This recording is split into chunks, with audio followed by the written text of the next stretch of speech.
para a próxima.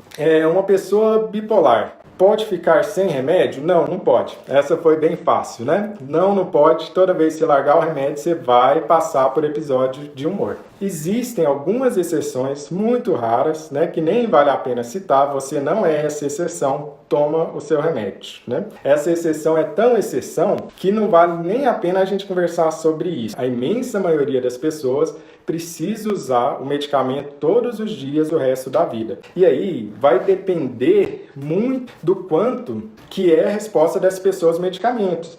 E agora vamos aqui pensar em duas situações hipotéticas. Agora vocês são os médicos aí. Uma situação hipotética é uma mulher de 24 anos que chega no seu consultório, nunca usou antidepressivo na vida, está num episódio de hipomania e você dá esse diagnóstico. E aí, você espera que você precisa de muito remédio para essa pessoa ou pouco? A segunda situação é uma mulher de 55 anos que já teve aí uns 10 episódios depressivos na vida, sempre tratou com antidepressivo ao invés de estabilizador de humor e você dá o diagnóstico bipolar. E aí, é a mesma coisa?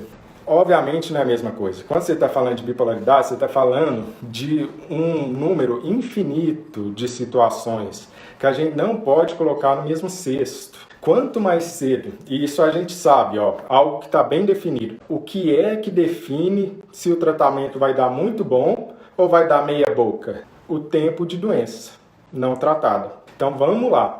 Eu já posso de cara dizer, é claro que isso às vezes pode estar errado, o ser humano é muito variável, mas eu já posso de cara dizer, se o tempo de doença que eu estou é muito grande, é muito provável que o meu tratamento vai demorar mais para responder, eu vou precisar mais de remédio. Então, o tempo de doença do início até o momento que eu começo é super importante. Então, para essa primeira hipótese de paciente que a gente está conversando, com 24 anos, nunca usou um antidepressivo, é muito provável que ela vai responder a só um remédio e tá tudo bem, tá tudo tranquilo, vai ficar bem, vai ser mais rápido e por aí vai. Para a senhora de 55 anos com 10 episódios depressivos, já ocorreu um processo que muitos de vocês talvez já tenham me ouvido falar, que é a sensitização na doença do transtorno bipolar, onde que cada novo episódio é mais grave, tem um menor período entre as crises e uma menor resposta ao remédio. Então vamos definir aí logo o processo de sensitização. Hoje não vou entrar em tantos detalhes, que eu entrei em bastante detalhes na última live,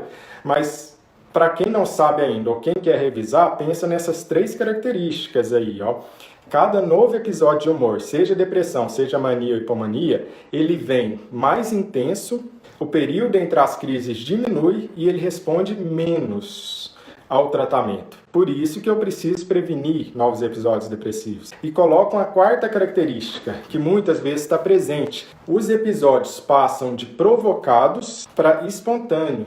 Isso daí já não é devida sensitização. É um outro tipo de processo, né, que chama kindling, mas que basicamente significa o quê? Quando eu fico irritando uma parte do cérebro, agora ele não precisa mais que aconteça algo comigo, ele sozinho já ativa. Esse processo a gente sabe porque tem um tipo de estudo nos ratinhos que fazem o quê? Eles estimulam uma parte do cérebro do ratinho e ele tem uma crise convulsiva. Depois eles estimulam de novo e ele tem uma crise convulsiva. Então, nesse primeiro momento, o ratinho só tem a crise convulsiva quando o cientista estimula o cérebro, certo? Só que depois de muito estimular o cérebro do rato, mesmo quando eu não estimulo, ele começa a ter crises espontâneas. Então ele começa a ter crises convulsivas por si só, mesmo quando não estimulado.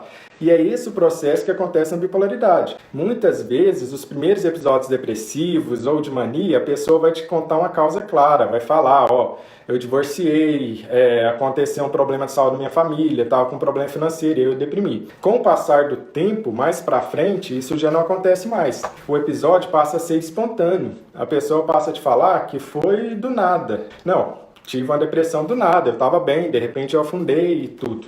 Então veja como esses dois processos unidos trazem para a gente a prova maior, o incentivo maior para o quê? Toma o seu remédio.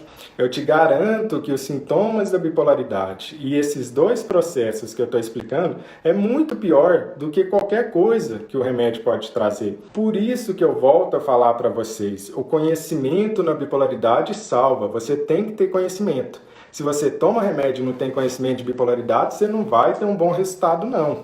E isso que eu vivo falando. Por quê? Porque eu não vou pensar em abandonar o remédio se eu sei o que me espera quando eu abandono o remédio.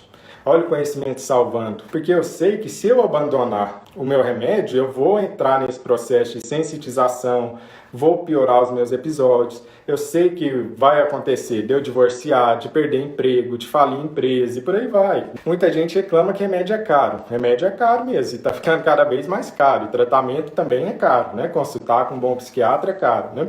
Mas é muito mais caro um episódio de mania, te garanto. Que alguns pacientes meus já perderam fazenda nesse episódio aí. Vários já faliram a própria empresa e a família inteira na mania. A pessoa começa a fazer negócios imprudentes, começa a gastar dinheiro a rodo, né? E por aí vai. Então, vale a pena investir em você, investir na sua saúde. Porque o jogo é de longo prazo. Para de ficar olhando em uma semana, não é uma semana, tá bom?